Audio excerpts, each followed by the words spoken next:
Olá, graça e paz, aqui irmão David Brito, mais uma vez em mais um EBcast, o podcast da Escola de Bereia. Graça e paz, aqui seu irmão em Cristo, Felipe Lopes, e agora, com o Pentateuco já finalizado, é hora de continuarmos falando sobre os livros da Bíblia.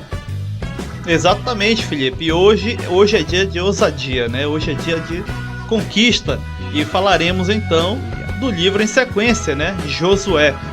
Exatamente, vem com Felipe e David lutar em Jericó. Vem com Josué lutar em Jericó e as muralhas ruirão. E é isso, Felipe, nós vamos aí falar sobre o livro de Josué, que é praticamente o que nos mostra o legado de Moisés, né? Após Moisés, diferente de outras culturas, né, outros povos, sejam eles nômades ou não, o Josué acaba sendo aquele que vai vir após Moisés como o líder do povo. Em outros povos é comum que o líder passe esse legado para o filho, e isso não acontece aí, né, com Moisés. Nós não vamos ver, por exemplo, o Gerson, né, que é o primeiro filho de Moisés, assumir aí a sua liderança, mas era na verdade, uma liderança conforme aquilo que o Senhor indicava para o povo melhor ser gerido. Exatamente, né? Era mais uma escolha assim que não tinha nada a ver com a questão hereditária, né? Embora a gente vê aí algumas, né, obras cinematográficas que tentam forçar um parentesco aí, né, de Josué com Moisés. Mas ele foi escolhido assim por ser alguém que estava sempre do lado, né? Um servidor, um ajudante ali, né? Um aprendiz. A gente vê desde da terra do Egito, Josué sempre ao lado, né? Aprendendo ali, inquirindo junto com Moisés, até que ele se torna finalmente o líder, né? Então a gente não sabe se Deus apresentou ele para Moisés, né? Ou Moisés apresentou ele a Deus, né? A gente sabe que ali foi de comum acordo entre ambos que ele assumisse não só digamos, legado de Moisés, mas também fosse o grande responsável fisicamente pela conquista da Terra Prometida, né? Que é a principal promessa ali desde Abraão, a Terra Prometida a Abraão. Nós sabemos ali que Abraão sai da sua terra, da sua parentela, e vai para a terra dos cananeus. Só que ali há um povo, né, morando naquela terra. E Deus, né, manda Abraão para o Egito e peregrinando junto com seus filhos, né, Isaac e Jacó, né, e Esaú, até que o povo vá para o Egito e se cumpra, né, a medida da iniquidade do povo de Canaã.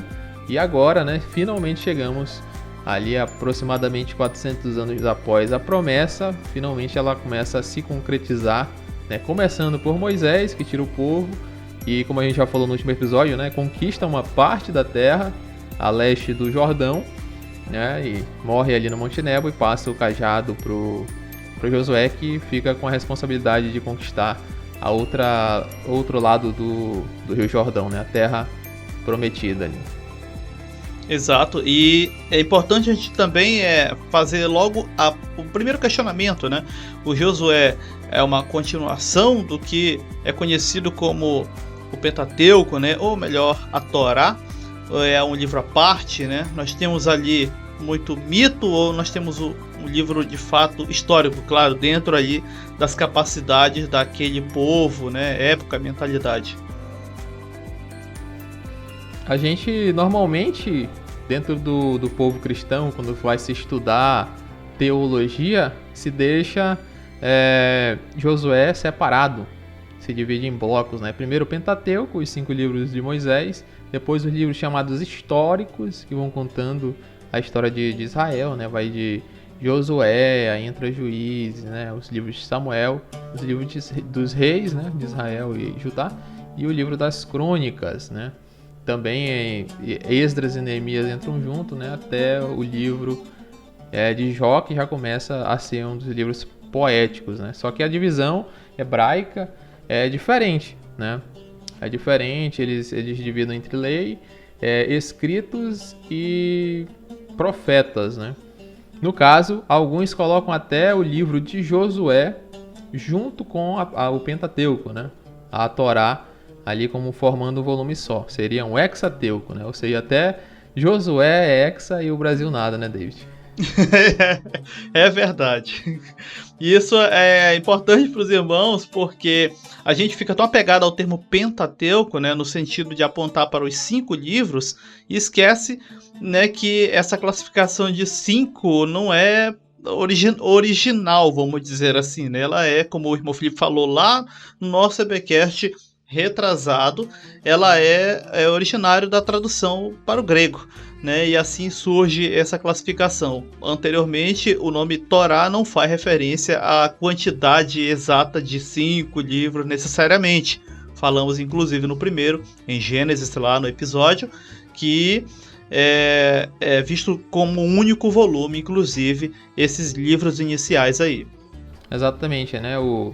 Alguns, como a gente já falou, a Torá ela vai simbolizar, às vezes, os 5 livros, né, escritos por Moisés, um conceito mais estrito, né, a Torá, os 5 os livros, e às vezes ela se refere a toda a escritura do Antigo Testamento, né, toda a lei de Moisés, todos os escritos juntando dessa forma, né? Então Josué ficaria nesse segundo bolo aí, junto com os demais escritos.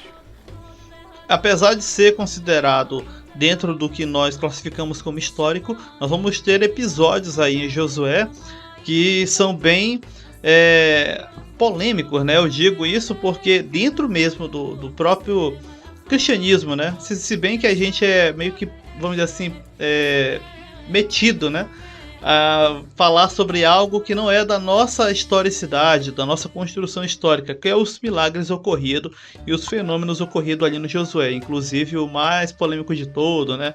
O dia que, como diz o filme, a Terra parou, o dia que o Sol e a Lua pararam. Mas tirando essa parte, é bom a gente pegar pelo início, né? E apresentar para os irmãos aí rapidamente aquele resumo do livro. Quem de repente nunca parou para ler tudo, né? Só leu algum pedaço, só gostou da parte que ia lá e dizia: te esforça que eu te ajudarei. Como todo mundo acaba só citando essa parte. Ou tem o velho e bom quadrinho na sala, né? Eu e minha casa serviremos ao Senhor. Enfim, né, as frases que o crente adora, porque ativam, né, como que feitiço, geralmente uma motivação para ele. Mas resumindo rapidamente para os irmãos, o livro de Josué vai estar do capítulo 1 ao capítulo 5, né, mostrando como o povo se prepara para fazer de fato uma entrada na terra prometida ali em Canaã e encarar os desafios ali que teriam. E essa conquista vai do capítulo 5 até o capítulo 12. Nós vamos ver aí essas incursões de Israel entrando. E aí nós vamos ter aquele episódio de Jericó. E aí é a cidade, depois de ganharem Jericó, perderam em Ai, que praticamente era um vilarejo, né? Nós temos aí lá no capítulo 5 até o 8, né? Nós vamos ter a situação dos gibeonitas e amorreus, né? As cidades ali do sul, do capítulo 9 e 10, né? Os reis do norte, ali no capítulo 11. E temos a famosa lista dos reis derrotados, né, no capítulo 12. E assim vai, capítulo 13 ao 21, a divisão da terra pelas tribos, né, de Israel. E no último capítulo, nos últimos, né, 22 ao 24, a despedida, né, de Josué ali dando as instruções, falando aquela frase que ninguém obedeceu: joguem fora os ídolos de vocês. Aí o povo: não vamos jogar, não vamos jogar. E logo em seguida, no próximo livro, o povo tá lá fazendo o que quer. Mas falando agora exclusivamente sobre a liderança, né, a gente poderia falar o porquê Moisés não herdou a terra, né, prometida, né, se bem que a terra prometida a gente está falando ali basicamente de Jerusalém, né, que simbolizava Jerusalém celestial. Então a gente sabe que ele conquistou uma parte antes do Rio Jordão, né, e a gente vê que ele consegue enxergar de longe aquela terra, mas não consegue adentrar, né? Um dos motivos que eu gostaria de citar é a questão da idolatria, né? Caso Moisés chegasse ali, tomasse posse da terra, imagine, né, o quanto o povo iria idolatrar, né? Se já com tudo que aconteceu, né, ele ser impedido de entrar, as pessoas já idolatram, né? Já falam a lei de Moisés, já falam de Moisés como se fosse basicamente alguém que a gente deveria seguir, né? No caso eles, discípulos de Moisés, como é falado lá em João, né? Jesus cura o cego e tá lá os fariseus dizendo, não, nós somos discípulos de Moisés. Imagine, né? Moisés entrando. Primeira coisa que ia fazer é querer tornar ele rei, né? E aí teríamos ali uma dinastia mosaica. Então eu acredito que um dos motivos seja esse, né? A questão da idolatria. Talvez não teria nem sequer a possibilidade de passar esse bastão para Josué, né? Ou o povo iria abandonar de fato a Deus, né? E não deixar com que sirvam somente a Deus, né? Como a gente viu no final ainda, né? Do livro de Josué. Exatamente, parece, às vezes a gente fica apenas apegado ao fato de que Moisés errou, né, e não cumpriu a ordem do Senhor tal como, e por isso ele não entrou. Mas realmente, muitas das coisas percebe que o Senhor permite ocorrer de modo que fosse passado, né, essa liderança para outro, né, desconstruindo aí um pouco da figura de Moisés toda essa atenção cativada que o povo tinha nele. E aí era bem complicado, como realmente o Felipe falou, não era difícil de acontecer, de o povo tentar fazê-lo o início de um tipo de dinastia sacerdotal, né? Já que Moisés vinha ali daqueles que iriam ocupar o sacerdócio ali no povo dali para frente. E a gente vê no episódio, citamos lá no de Números, como o povo conseguiu, por exemplo, pegar o que era apenas para ser o símbolo da misericórdia, que era a serpente de bronze, e futuramente, lá na frente, nos é sinalizado que eles transformaram em um objeto de veneração. Fizeram isso com um objeto, imagina fazer com uma pessoa, com um líder. A gente sabe muito bem, pelo convívio no meio igrejolo, o quanto o povo é fácil de ser cativado por líderes, né? Basta, né, ter aquela personalidade ali cativante e o povo fica logo atraído por isso aí, né? Pelos pequenos Moisés da vida, vamos dizer assim, né? Inclusive. E outra coisa, né? Também tem a questão quando a gente olha, né? A maioria sabe que foi outra geração que herdou essa terra. Só Josué e Caleb, que foram os adultos, né? Os contados, que saíram do Egito, atravessaram o mar, provaram do maná.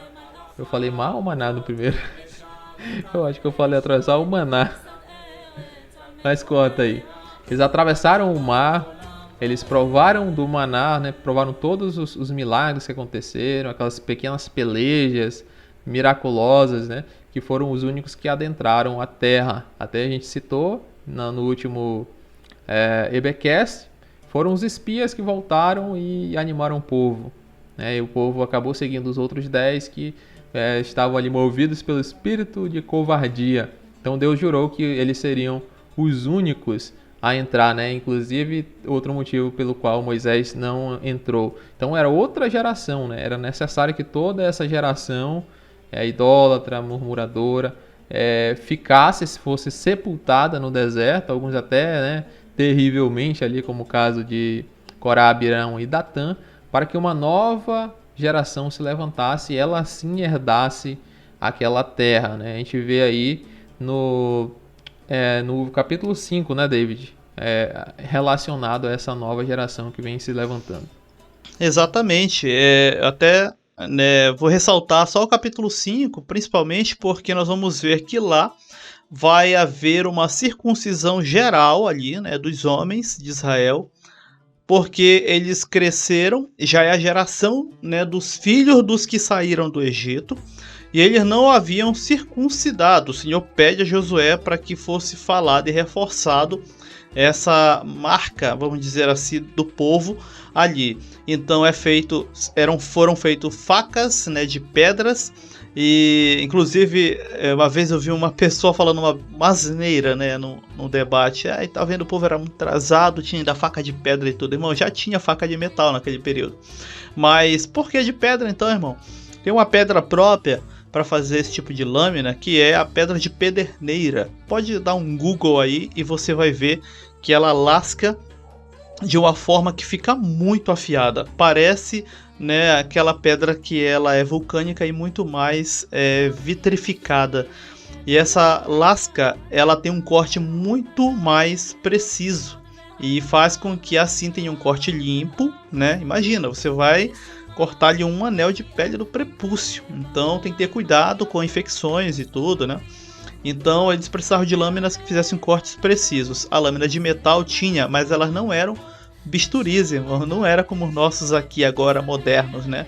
Que tem um metal inoxidável, né? Que é muito mais estéril, esterilizável. E não era assim. Imagina cortar, né? Pele do prepúcio com uma faca que enferruja. O negócio ia ser um pouco complicado. Por isso é dada a ordem. E aí nós vamos ver, por exemplo, no capítulo 5, que o povo ainda estava um pouco perdido. E eu digo isso, e é bom ressaltar o capítulo 5, porque a marca principal do que era ser um hebreu era ter justamente a circuncisão, né? Logo quando criança. E os pais deles esqueceram de fazer isso. Ou seja, ainda estava se construindo aquela identidade do que era ser hebreu, né, ainda. E quando eu falo hebreu, irmão, até não falo judeu, porque até isso ainda estava à frente no tempo, né? Ainda estava algo bem lá na frente no tempo do que era ser judeu. Então a gente fala ser hebreu. Eles ainda estavam construindo essa identificação como hebreus ali. E nós vamos ver por que eu digo isso. O crente, ele acredita que os caras saíram do Egito com kippah na cabeça, com a indumentária toda judaica, como o crente conhece atualmente. Irmão, tá muito longe disso, ainda tá muito, muito lá atrás no tempo. Era um povo muito diferente do que agora nós chamamos de judeu. E até mesmo aquele judeu da época de Jesus. Ainda estavam ali refinando os primeiros traços de uma religiosidade que viria a ser o que nós chamamos de judaísmo. Ainda estavam se refinando, inclusive, no que era ser cidadão daquela nação. Ainda estava começando, não eram ainda pessoas que estavam obedecendo a lei direitinho, os mandamentos que o Senhor ordenou para eles. Exatamente, né? A gente já falou bastante naquela questão de Levítico, né? Êxodo, que toda a Torá, toda a lei, ela tem essa função, né? Todo o sacerdócio, toda a questão dos símbolos, né? Tem essa função de criar a identidade do povo hebreu, né? Que ela foi se construindo, né? Não tem como comparar o Abraão ali, na sua forma de viver, né, com o judeu de hoje. São milhares de anos, um processo de mudanças e adaptações, né? E fomentação de cultura gigantesco, né? Não tem nem como comparar Davi com Abraão. Duas pessoas completamente diferentes, com culturas diferentes. Judeus na época de Jesus, judeus na época atual, né? A gente acha que é tudo da mesma forma, ou pior, né? Isso aqui é o pior de tudo. Comparar Josué com o irmão que está pregando lá de terno, paletó e tudo, né? Achar que tá certinho, a mesma coisa, né? Falando agora do ato profético que as pessoas mais gostam de fazer, né? Toda a igreja já fez isso, né? Dá as 7 voltas ali para conquistar o Jericó, para as muralhas caírem, né? Para os depois a gente vai falar de Davi, né? Os gigantes caírem. Então tem toda esses atos proféticos que a pessoa jura que fazendo ali, dando voltas em torno da cidade ou em torno ali dentro do terreno da igreja, vai derrubar as muralhas da sua vida, aquilo que está te impedindo de conquistar a sua vitória, né? Que é esse episódio ali da conquista de Jericó, que vai desencadeando outras histórias, né? E outros problemas que vão acontecendo desde Jericó. Antes a gente poderia falar primeiro da travessia do Rio Jordão, né? Que também acontece ali como um mini Mar Vermelho, né? Para mostrar para o povo, para o próprio Josué, que Deus também estava no meio, né? Como ele mesmo disse. Assim como eu fui com Moisés, assim serei com você. Então, Moisés atravessa o Mar Vermelho.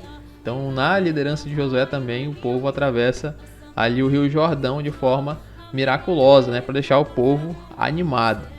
E chegando ali na cidade de Jericó, nós vamos ver aí um pouquinho mais a respeito dessa história. Exatamente. Esses fenômenos aí citados pelo irmão Felipe são importantes e o próprio Josué admite. Tem uma fala do Josué no livro que diz que quando os povos souberam que o Senhor tinha feito-os passar o Jordão em seco, né, os povos temeram de enfrentar eles. Com certeza isso foi feito porque, do contrário, os povos se uniriam, fariam uma coalizão bélica para enfrentar Josué e o povo, e dificilmente não perderiam, né? Porque eram muitos povos, e quando eles souberam dos milagres, daquilo que estava ocorrendo, e que já na travessia ocorreu um primeiro feito, isso colocou temor no coração dos povos ali, e todo mundo recuou, né? E não queriam enfrentar a Israel.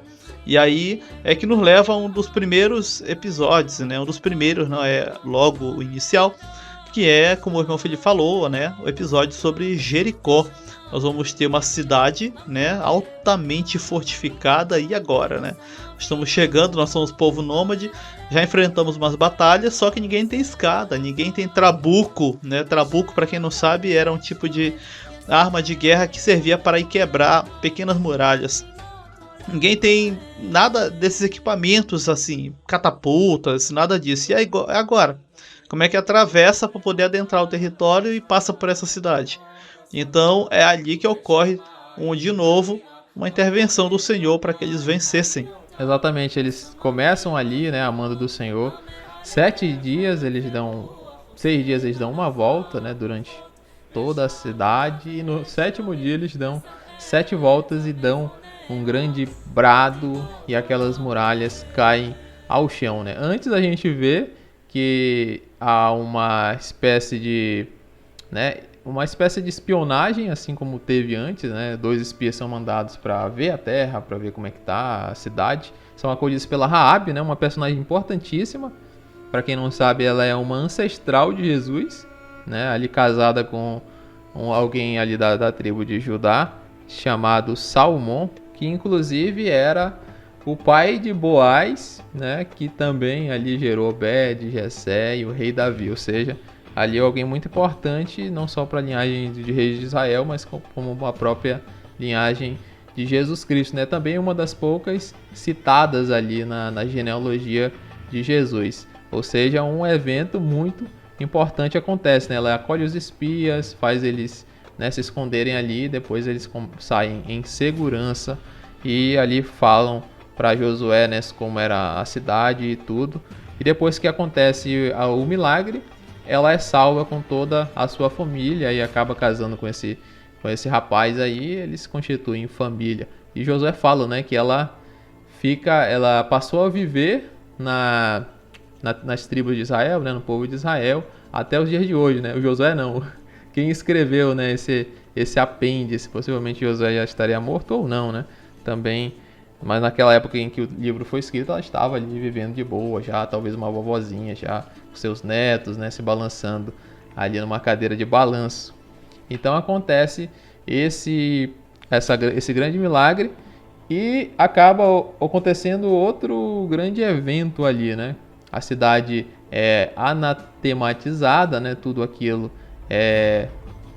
o pessoal gosta de dizer amaldiçoado, mas não seria exatamente a melhor palavra, né? Seria algo como consagrado, mas não no sentido de, né, ali é proibido tocar, proibido possuir, proibido pegar, né? E o Acã, um dos israelitas ali, acaba pegando ali o anátema, uma capa babilônica e uma cunha de ouro, esconde na sua terra.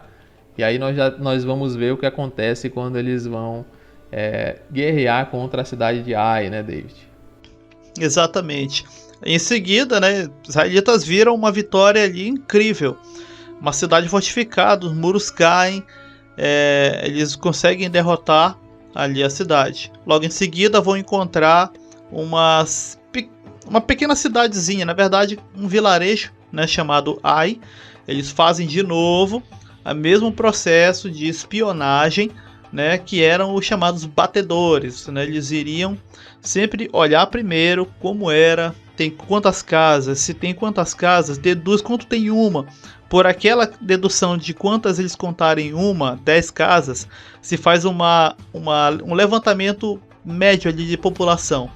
E aí geralmente se tinha aquela ideia de que se tem X de população, geralmente a porcentagem X é de exército. Não tem como todo mundo ser exército, dificilmente. Então ele já tinha uma ideia, olha, a cidade é tanto de pessoas. E é quando chega no Josué, eles simplesmente dizem, não, manda 3.000 homens. E pronto, pode mandar que tá tranquilo, vamos já abater a cidade. E quando ele espanta-se, porque depois de um tempo o pessoal chega corrido, né? Foram derrotados pelo vilarejo. E todo mundo, morreu gente no processo, todo mundo fica de ânimo quebrado, né? Quebrado, poxa, acabamos de sofrer uma derrota por uma cidadezinha. E Josué vai, né? Consultar ao Senhor o que aconteceu e tudo. E é quando o Senhor diz a ele que havia pecado no meio do povo, era preciso tratar essa situação. Né? O pessoal, às vezes, ele não percebe o quanto que essa derrota foi importante, né? Mas só uma derrotazinha. A gente tem que entender a questão do ânimo, né, de guerra do povo. O David acabou de dizer, né, que quando o povo atravessa o Rio Jordão, todo mundo fica com medo, né? Corre àquela cidade, a própria Raabe diz que o coração do povo está derretido, né, daquela cidade de Jericó. Não tinha nem força, podia ser 100.000 contra 1.000. Os caras iam perder, porque estavam abatidos com medo de perder, igual o Brasil depois de tomar 7-1 da Alemanha, né? Não queria nem fazer amistoso. Estava completamente covarde, ou seja, abate o povo. Né? Aquela derrotazinha ali acabou com tudo, o ânimo, o coração do povo ficou exatamente como o povo de Jericó antes, né, de ser derrotado, né? Um coração derretido, né? Virou como água, a Bíblia diz, né? Então, aquilo poderia acabar por completo com a questão da conquista do povo, né? Aí tem muita, como é que eu posso dizer, debate sobre essa derrota, né? Porque muitos vão culpar o próprio Josué, né? Por ser, digamos assim, muito orgulhoso. A gente vê que ele não consulta tanto a Deus como normalmente Moisés, né? Moisés também dá umas derrapadas, mas ele normalmente consultava. A gente vai ver outro também caso que ele também não consulta a Deus e acaba fazendo o povo perder, né? E é interessante que vai lá, né, 3.000 homens e voltam exatamente 36, né? 36, a Bíblia raramente ela é tão exata assim quanto a quantidade. Então eu acredito, né, que Josué falou, ele deve ter mandado pessoas bem jovens, né? Ali, talvez pessoas que nunca tinham batalhado, né? Não tinha nem batalhado com Aí, pessoas inexperientes, né? E aí quando viu o povo, quando viu a guerra de verdade, saiu correndo. Tanto que não foram nem feridos muitos, né? Foram pouquíssimos. Mas o povo saiu correndo com medo, né? Apavorado ali, possivelmente eram jovens. Então ele deve ter dito, olha, é suposição minha, tá? A Bíblia não está dizendo. Só estou fazendo aí uma suposição. Ele deve ter pensado, vamos mandar só os moleques aí. Não, a gente acabou de derrotar uma cidade gigantesca. Não vamos nem gastar os nossos homens aí mais fortes. Manda só os moleques aí para eles ganharem experiência. Aí acabaram ficando com medo e abandonando o barco. E aí chegou lá e o povo, e agora? O que será de nós, né? Josué começa lá a ficar com medo e aí descobre, né, o motivo daquela derrota, né? O anátema ali de Acã. Exato, e esse episódio é necessário porque fica registrado, mesmo que por influência de Josué, o fato de, como o Felipe falou, ele foi imprudente, subestimando o inimigo. E tudo que deveria ser feito se consultando ao Senhor. Aí é quando, por exemplo, ele vai acabar por consulta ao Senhor, né, e lançando sorte de que havia ali alguém que cometeu algo infracionário, né, tomando dos despojos de Jericó algo que não era para pegar, né, e isso acabou trazendo, vamos dizer assim, derrota ao povo. Que fique bem claro que, pelo menos a gente olhando assim, parece ser fácil, né? Pregadores pegam esse trecho e falam disso, pronto, né? Tá vendo só, né? Pecado acaba com o povo e aquela pregação que a gente já conhece. Mas vamos colocar aqui os propósitos do episódio. parece ser muito simples, irmão, que nos ouve agora. O cara pega um tapete, umas barras de prata, né, o Acã, e aí acaba tendo todo esse problema do exército de Israel perder. Na verdade, o que acontece ali, e a Bíblia não esconde, tá, irmão? A Bíblia deixa isso aí bem claro. Lá no livro de Josué, o Josué subestima aquele povo daquela cidade pequenina, né, daquele vilarejo, manda poucos homens para derrotá-los, não conhecendo a capacidade militar daqueles homens. E por que eu digo isso? Porque nós já tivemos, por exemplo, vários povos no passado que eram pequenos, mas eles eram muito bons na guerra. É o caso, por exemplo, de Esparta, uma cidade-estado, nem era um território, era uma cidade, mas os caras eram muito bons. Tanto que até hoje é conhecida a batalha. Claro, tem um filme, mas o filme é romantizado, tá, gente? Mas realmente aconteceu esse episódio dos chamados 300, em que eles conseguiram enforcar o exército em um labirinto, literalmente segurando por muito tempo eles ali com um número pequeno de pessoas, apenas usando estratégia militar. Ele não conheceu a estratégia militar de Ai. Josué subestima o inimigo, manda poucas pessoas, o povo é derrotado, gente é morta no processo. E aí vem a questão de se entender o que aconteceu. É quando é consultado ao Senhor, Deus diz que havia pecado no meio do povo, né, cai sobre o Acã, é revelado que ele tinha pego o que não era para pegar ali de Jericó. E aí, né, o Acã é morto, com toda a sua família, suas coisas, né, e tudo. E aí tá resolvido o problema. Bora agora de novo enfrentar essa cidadezinha. Tá resolvendo o problema. Foi tirado o pecado no meio do povo. E aí Josué manda não só 3, não mais 3, mas 30 mil, um número 10 vezes maior, né, para derrotar. E derrota realmente a cidade. Como não derrotaria, né? 30 mil, um exército. E aí é muito grande. E esse episódio nos mostra que deveria fazer o que o Josué fez depois de derrotado anteriormente, que era consultar ao Senhor naquilo que era necessário, porque senão vai ficando pendências para trás. E Josué infelizmente aprendeu isso da pior forma. Ou seja, por isso que eu estou dizendo, irmão, não vai agora naquela pregador, o problema não estava só no pecado do Acã.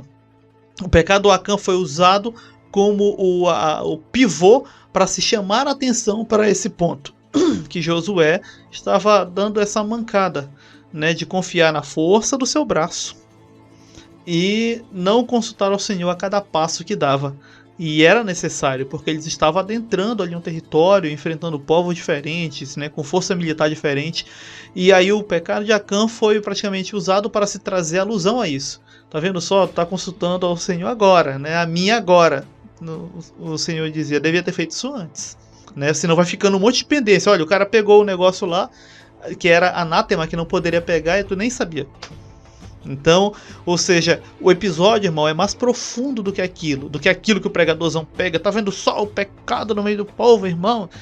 Tem que se olhar para o texto com esse olhar um pouco mais clínico para entender que Josué errou também, tal como Acã, ali no meio daquele processo todo. Exatamente, né? Normalmente o pessoal só fala, é o pecado oculto e tal. Eu já vi uma pregação exatamente sobre isso, né? E também entender que Deus, ele olhava Israel como um todo, né? Como um corpo só. É óbvio que ele conhecia cada pessoa individualmente, mas pra gente, né, com a nossa visão mais individualista, depois de todo o processo que a gente sofreu, né, de vários, do renascentismo, né, do iluminismo e tal, a gente não consegue enxergar, a gente tem dificuldade. Mas a própria igreja, né, também é tratada com esse corpo. Quando um membro está fraco, todo o corpo padece. Ou seja, Deus olhava para Israel como um todo, como um corpo. Ou seja, quando Acã peca, é o povo todo que peca. Há pecado em Israel. Então era necessário corrigir esse erro para que fosse, né? A questão de salvação individual é outra coisa, né? Não é só porque Acã foi morto ali, porque pecou, significa que ele foi direto para o inferno, né? Eu acredito, inclusive, que ele se arrependeu, né? Ele mesmo assume o que aconteceu, né? E sabia que ia morrer, então ele... Não, tá certo, mostrou lá onde estava e tudo. E eu acredito que vai ser julgado ainda, vamos ver se ele se arrependeu de verdade ou não. Mas não é questão de ser condenado e ir para o inferno, não. A questão é de ver Israel como um todo e ver que havia problema e que aquele caso serviria, né, para que os outros não repetissem, né, não desobedecessem, que também passariam pelo mesmo problema. Então, às vezes a gente só olha nesse lado, né? Foi que crueldade, né? Coitado do cara. Não, tem todo algo para trás, né?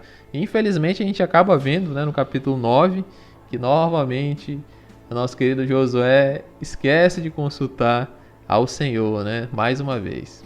Exatamente. É complicado, Josué, porque parece que ele não aprendeu com esse episódio, né? Esse episódio mostrava que para se consertar, os problemas tinham que se resolver todos, as pendências, né? Que era o quê? Eliminando de Israel aquilo que era anátema, beleza, foi eliminado. E como é que consertava o erro de Josué? Não subestimando o inimigo e mandando o exército correto para enfrentar o inimigo ali estratégico, e resolveu. Quando chega lá mais na frente, Josué de novo, por não consultar o Senhor, acaba dando outra mancada novamente, né? Que é o nosso episódio aí dos chamados Gibeonitas, um povo, né, chamado ali Gibeão ou Gibeon em algumas traduções, ouve da fama de Israel. É agora que a gente cai diante desse povo. Eles estão com tudo, eles não têm terra, o que eles conseguiram, o que eles conquistarem, eles ficam para eles, e eles estão com mais sangue no olho do que a gente. O que é que vai acontecer com a gente? Vamos cair diante deles. Então eles elaboraram uma estratégia, né? Os irmãos que de repente não leram esse episódio, convido a ler, é até bem legal, é interessante. E eles mandam algumas pessoas com roupas velhas, pão, né, mofado e vinho azedo, e realmente pessoas como se estivessem totalmente desgastadas pela viagem, e chegam até o acampamento de Israel dizendo: meu Senhor, nós ouvimos falar da tua fama, né, que o Senhor é contigo e vocês derrotam todos os inimigos. Nós somos muito de longe, nós viemos de longe, né, um povo muito longe, queremos que você seja nosso aliado, né? Nós não estamos aqui nessa terra, mas chegamos até vocês para que vocês sejam nossos aliados. E aí o Josué, sem consultar Deus, simplesmente convoca os cabeças do povo, né? Algumas traduções dizem príncipes do povo, irmão. Fique bem claro que desde essa época até a época de Jesus, quando a palavra príncipe é citada, ela é uma tradução, na verdade, que não é no sentido de realeza. É os principais, ou seja, os cabeças dos clãs, certo?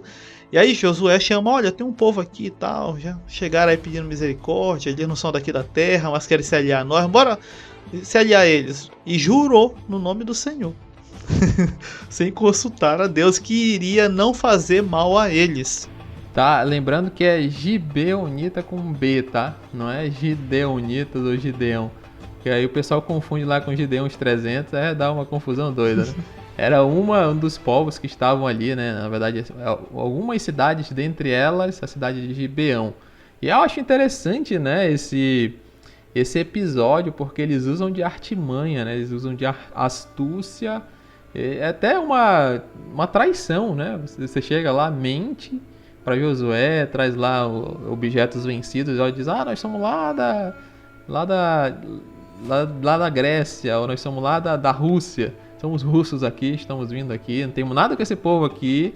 A gente ouviu tudo que aconteceu aí com Israel, né, com Moisés, contigo mesmo, e a gente temeu a Deus de Israel e queremos fazer parte, né, do mesmo povo, aliança contigo e tal. Então há uma astúcia, mas também há um temor, né, há um processo de conversão, quase que, né? É lógico que eles tinham muito medo de morrer, mas eles também temeram. Esse Deus abriu o mar diante deles, esse Deus protegeu eles do deserto, né? Possivelmente já tinham ouvido antes, né? Que a gente vê que eles têm aquele episódio de Cades Barnea, depois o povo fica 30 e poucos anos rodando ali, e aí assim mesmo Deus foi fiel com eles, fez eles herdar pela terra lá do leste do Jordão, atravessaram o Jordão, agora estão aqui, né? Então vamos fazer uma aliança com ele. Então é uma astúcia pro bem, né? Igual aquele servo, né, que Jesus conta aquela parábola, né, do servo prudente, né, que ele faz lá, ele sabe que vai ser demitido, ele faz umas artimanhas lá para conseguir, né, o carinho, né, dos credores e conseguir sair e ter algum lugar para ficar, ou companheiros, né, amigos. Então Jesus elogia não o fato de ele fazer algo ruim, né? Mas a prudência que ele tem, né? O pensar no futuro, o pensar em se proteger, né? Então o povo tá ali, pensa em se proteger, teme ao Deus de Israel, né? Depois o Josué percebe que eles não são de longe, a primeira cidade que eles viram, né? 3 dias de viagem, eles já estão ali na cidade dos gibeonitas, e aí eles falam, a gente não pode mais desfazer essa aliança, porque juramos em nome do Senhor, e o próprio Deus, isso é interessante, né? Deus, ele confirma, mesmo Josué tendo feito isso apressadamente, igual o voto de Jefté lá, Deus fala, não, beleza, então já que tu fez, vocês vão ter que cumprir, juraram no meu nome, né? Então vocês vão ter que cumprir. E Deus, ele protege os gibeonitas, né? Aí Josué, os outros povos percebem que os gibeonitas se aliaram e vão lá, não, bora destruir os gibeonitas. E aí Josué vai lá e salva os gibeonitas, e Deus manda, né? Eles ficam ali meio que servos, né? Cortadores de lenhas e carregadores de água para a casa do Senhor, então eles ficam sendo servos lá na época de Saul, né? Nessa época de Saul, tanto que depois eles vão aparecer, né? Posteriormente, ainda vai acontecer vários casos, né? Alguém tenta destruir os gibeonitas por causa disso, e Deus não, Deus castiga essa pessoa que quer destruir os gibeonitas e não faz com que a aliança que foi feita em nome de Deus, né? Que ela seja cumprida. Ou seja, Deus, ele meio que adota, né, o povo de Gibeão ali pela sua, né, a gente pode até dizer que eles porfiaram em entrar pela porta estreita, né, para fazer parte do povo de Deus ali, mesmo sendo servos, né, tendo uma espécie de condenação. Josué não quis deixar barato, né, então vocês vão ter que fazer trabalho pesado aí. Eles aceitam, né, de bom grado, e estão ali fazendo parte do povo de Deus, né, ali durante muito tempo. Exato, eles se tornaram um tipo de casta trabalhadora, né, no meio do povo ali. Estavam aqui, né, não pode fazer nada, vocês vão viver no meio do nosso meio, então vocês vão ter que fazer alguma coisa. E aproveitaram e jogaram para eles os trabalhos mais pesados ali, né, e dessa forma o povo de Gibeão se preservou, né, enfrentando aí uma adversidade mais à frente, inclusive, mas depois da era já de Josué e desse período. E como o Felipe falou, foi um povo que usou de astúcia, mas pelo menos eles sobreviveram. E esse episódio de Gibeon, se aliando a Israel, mesmo que por astúcia, né, enganando a Josué, nos mostra uma coisa. O Deus de Israel, diferente do que algumas pessoas céticas, e até aí nos canais das redes sociais da vida falam, era um Deus exclusivista. Olha só abençoava aquele povo e os outros povos. Gente, se estava começando ali um povo que tinha características, né, forjadas pelo próprio Deus, estava se construindo, era gerações e gerações, para que ele viesse a trazer alusão ao nome de Deus, né, e a salvação inclusive viesse deles, como o próprio Jesus confirma bem lá na frente. Mas a maior prova de que o Senhor é misericordioso para com todos os que o buscam, né, como já dizia aí, afirmações de vários salmos nesse sentido, é Gibeon, né, que ao temer eles aproximam-se do povo de Israel, e por estarem agora, né, protegidos sob juramento usando o nome do Senhor, eles são preservados, né? Ou seja, as pessoas ali que iam temendo ao Senhor, o Senhor não dispensava, né? Não jogava fora, né? Inclusive, junto com o povo de Israel, é bom citar isso, já citamos rapidamente, na saída do Egito vieram também pessoas que não eram hebreias, e vieram e não foram também dispensadas. Quer ir junto com a gente? Bora, né? Teme ao Deus de Israel? Bora. É por isso, inclusive, não sei se os irmãos ouvintes sabem, existem leis mais simples, específicas, né, para aqueles que não são, né, israelitas servirem, que é, por exemplo, não matar o animal para comer com crueldade, né, não comer com sangue. Leis bem simples. Aquele montante de lei, né, de Moisés é para israelita, irmão, é para israelita. Tanto que eles mesmo não cobram isso dos povos que viveram e conviveram com eles. Eles não cobravam isso. No máximo parava mesmo só ali no sábado, mas porque era o dia de descanso mesmo, né? E era uma ordem do Senhor. Olha, vocês não vão trabalhar e aqueles que estão no meio de vocês, que não são israelitas, também vão descansar nesse dia. Pronto, tá tranquilo, tá de boa, tá temente ao Senhor, né? Tava tudo bem. Ah, irmão, e eles não tinham que obedecer aquele monte de lei? Não, eles não eram israelitas. Exatamente, né? Aí a gente já vê graça, né? Alguns acreditam que a graça veio, tem toda a sua totalidade a partir de Cristo, né? Mas a gente vê dentro do Antigo Testamento, ali da lei, da Torá, vários, desde Caim e Abel, né? Caim que mata Abel, desde a expulsão do paraíso a gente já vê graça durante a vida de Abraão, Isaac, a gente vê mais uma vez aqui, né, nessa questão aí de Gibeão, né? Que é basicamente incorporado e não destruído com os outros povos. Mas falando dessa conquista, David, ela é pacífica ou ela é violenta, né? Porque a maioria das pessoas ela acredita que foi uma brutalidade, uma carnificina, né? Sempre os céticos, como tu fala. Os caras matavam criança, grávidas ali, crianças no ventre, né? E matavam ali, eram cruéis e destruíam todos os povos até o último. E recentemente, né, tem muita gente se levantado defendendo a tese de que foi uma conquista mais pacífica, né? Foi basicamente o que eles fizeram no Egito, né? Se ajuntaram ali num cantinho e aí foram crescendo gigantescamente até que o faraó decidiu ali cortar, né, ali, peraí, bora parar com isso, senão daqui a pouco eles vão estar mais numerosos do que a gente e daqui a pouco vão dominar, né? Então alguns acreditam que eles foram ali montando uma barraquinha aqui, montando uma barraca ali, e fazendo um casamento e tal, né? Umas alianças até que tava ali, pô, agora nós somos os maiores, né? Do povo ali. Como é que tu acredita que seja essa conquista? Eu acredito que seja meio quase que uma mistura dos dois, né? Nós acabamos de citar o caso dos gibeonitas, um povo fora, né, do povo de Israel, mas que se agrega.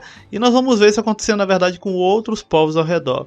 Nós vamos ter a linguagem bíblica hiperbólica, que é a linguagem que mostra que quem olha assim, o texto de novo por cima, como eu falei lá no caso do Acã, né, do episódio do Ai, da cidade de Ai, se não olhar com um olhar mais clínico, vai achar, nossa, mas o povo de Israel não dispensava ninguém, passava a espada na barriga de grávida, cortava a cabeça de cavalo e matava. Não era assim, gente, calma, peraí. A linguagem hiperbólica ela tenta passar a força bélica de um povo, mostrando, inclusive, até quando é linguagem poética, né? E tem muito disso nas escrituras.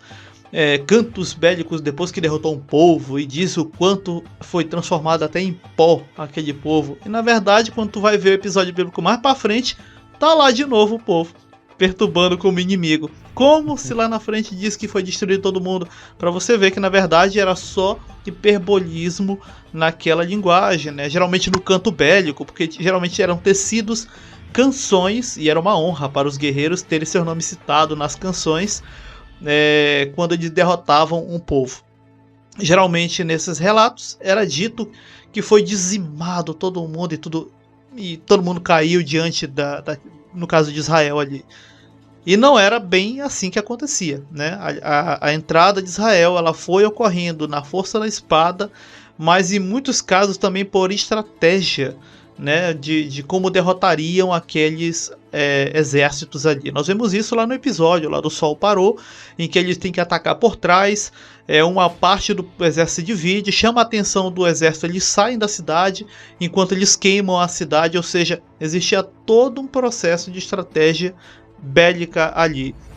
E assim contar que foi derrotado todo mundo ao fio da espada, né, dizimado, era uma forma de colocar temor nos próximos inimigos e evitar, inclusive, até ataques de surpresa, né? Os famosos assaltos, né? Palavra que atualmente significa outra coisa, abordagem de bandido.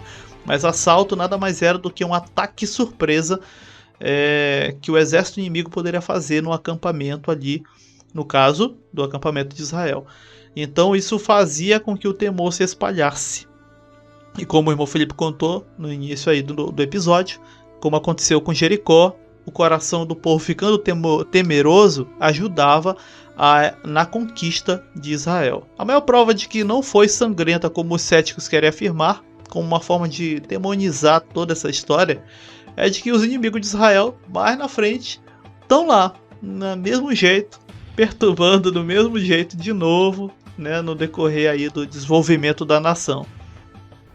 Exatamente, né? Um grande exemplo que a gente vê na própria Bíblia é aquele canto das mulheres lá na época de Davi e Saul, que elas cantam que Saul feriu a milhares e Davi feriu os seus 10 milhares, né? Dificilmente Davi conseguiu sozinho destruir ali 10 mil pessoas ali numa batalha, né? É uma forma de exacerbar ali os feitos bélicos de alguém.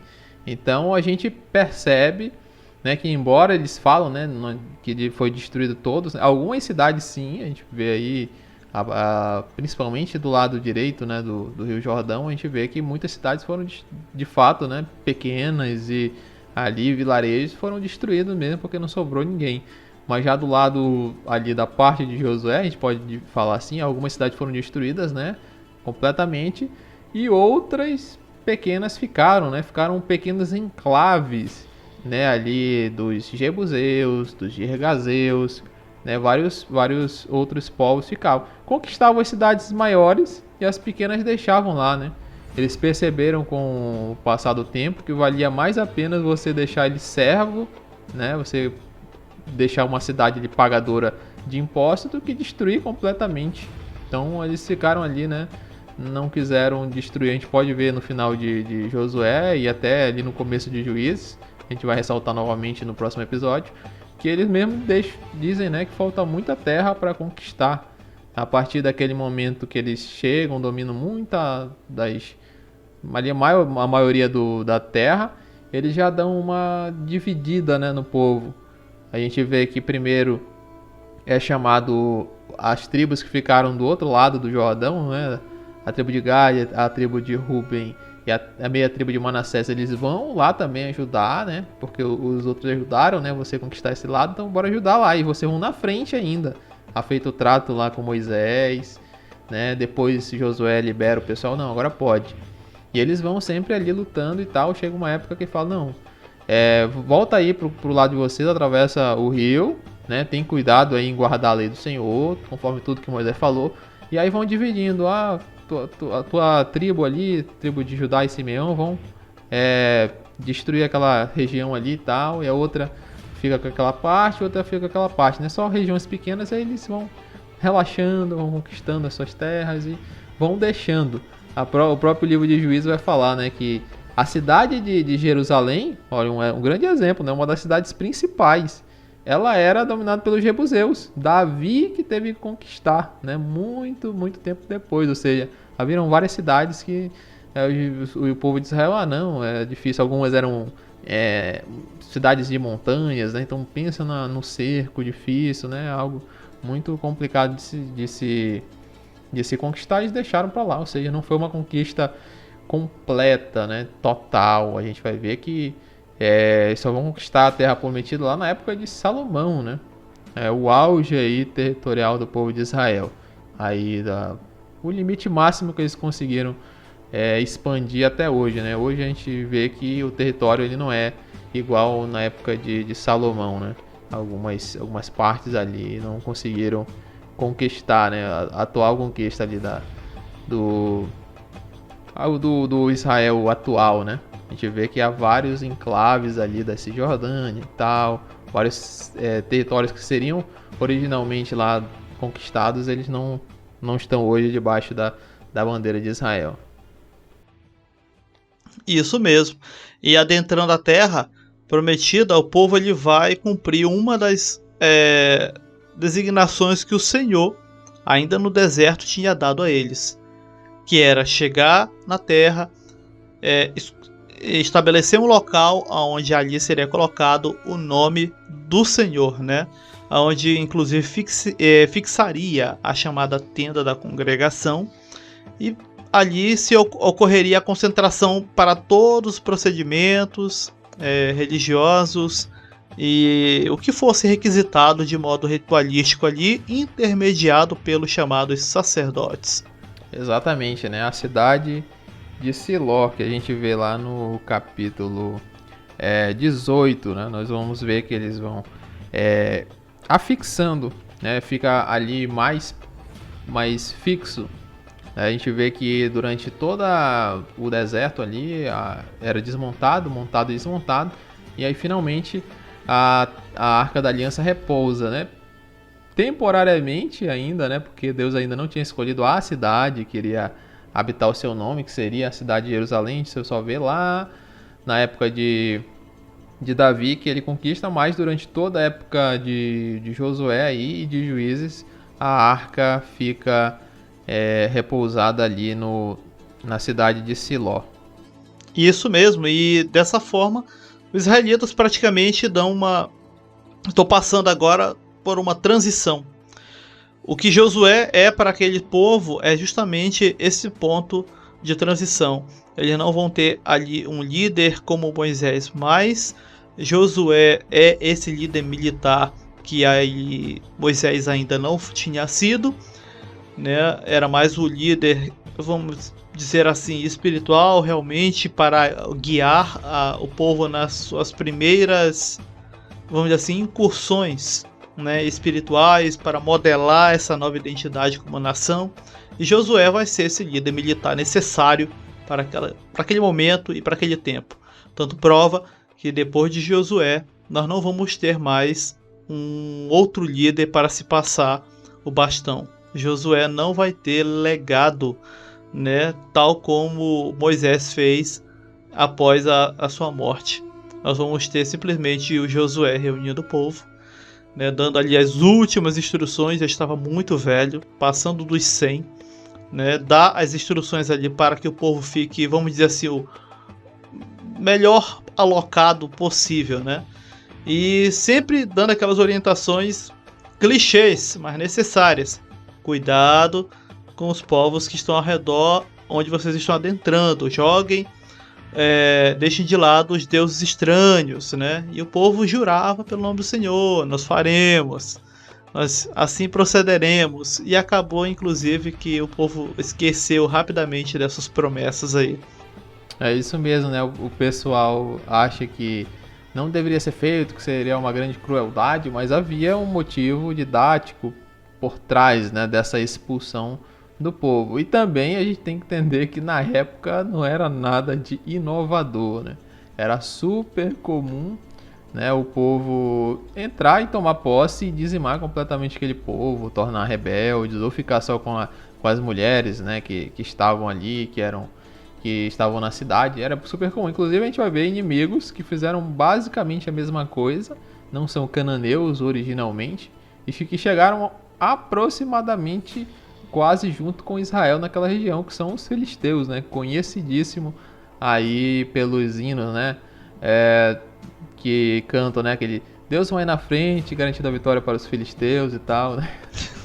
Normalmente as irmãs cantam, né? Os grandes inimigos, né, do povo na terra de Canaã, né? São os filisteus. E eles chegam, eles são os povos do mar, né? Eles são ali daquela região, povos ali nômades também, só que através dos mares, né? Eles vêm de outras ilhas ali, encostam ali naquela faixa de Gaza e ficam habitando ali. Inclusive, como eu falei, historiadores dizem que eles chegaram ao mesmo tempo, ou seja, era super comum um povo chegar numa terra, dominar e destruir aquele povo. Então não é nada de, nossa, olha só como Deus é ruim, né? Deus, como é que Deus faz? Era a moda da época. Isso que acontecia, era super comum e não havia, né, tempo para fazer toda uma justificativa moral, né? Mas a gente vê que comparado com outras coisas, era bem, a lei, né, do povo de Israel era muito mais avançada, né? E tinha esse principal propósito, né, essa expulsão, fazer com que o povo não se misture com aquele outro povo e siga outros deuses, como infelizmente aconteceu, né? O próprio Josué adverte que eles seriam ali, né, pedra no sapato deles, ou como diria na época, espinho para os olhos. E a gente vê que durante a época de Juízes isso acontece direto. Exatamente, que inclusive vai ser aí o nosso próximo tema, né, o livro de Juízes, falar um pouco sobre ele e como esse livro acaba nos mostrando uma era muito turbulenta no meio da nação de Israel, uma nação que ainda estava, como nós falamos e reforçamos sempre, construindo a sua identidade como nação, né, ainda muitas das tribos, dos clãs não se viam como um único povo, mas como um aglomerado, né, e depois de Josué, e como eu falei, não vai ter um próximo Josué após ele. O povo estava agora já se alocando, conquistando, né, ali os territórios. Algumas tribos ainda vão ficar um pouco que zanzando de um lado para o outro, tipo os Danitas, né, a tribo de Dan, né, ficam ainda meio que ali vivendo solto, né, ainda. Mas todo mundo já meio que chegou, conquistou um pedaço de terra, um território. E por isso Josué meio que, né, sossega. Ele também já estava muito velho no final da vida. E ele não passa o bastão para ninguém. Ele não responsabiliza ninguém mais pelo povo, né, porque já inclusive havia uma predição para que juízes, né, tomassem conta localmente de questões para que se resolvesse as questões ali da sociedade que estava se formando ali, a sociedade de Israel. É isso, pessoal. Então, tem alguma colocação, David? Não, somente aí. Né, senão a gente vai acabar avançando, né, para o próximo episódio. Então vamos finalizar esse episódio. Graças a Deus, mais um episódio, né? Espero que tenha sido abençoador para a sua vida. Então aqui o seu irmão Felipe Lopes, orando para que Deus abençoe você e toda a sua família. Compartilhe esse episódio se você saiu daqui edificado, né? Acompanhe os outros episódios também, do Pentateuco e tal, e os próximos que iremos lançar. Siga-nos no Instagram e no YouTube. Também acabamos de lançar um vídeo no TikTok, né? Se você quiser seguir, vamos deixar aí tudo na descrição, todos os nossos contatos. Graça e paz. Até a próxima aí e graça e paz.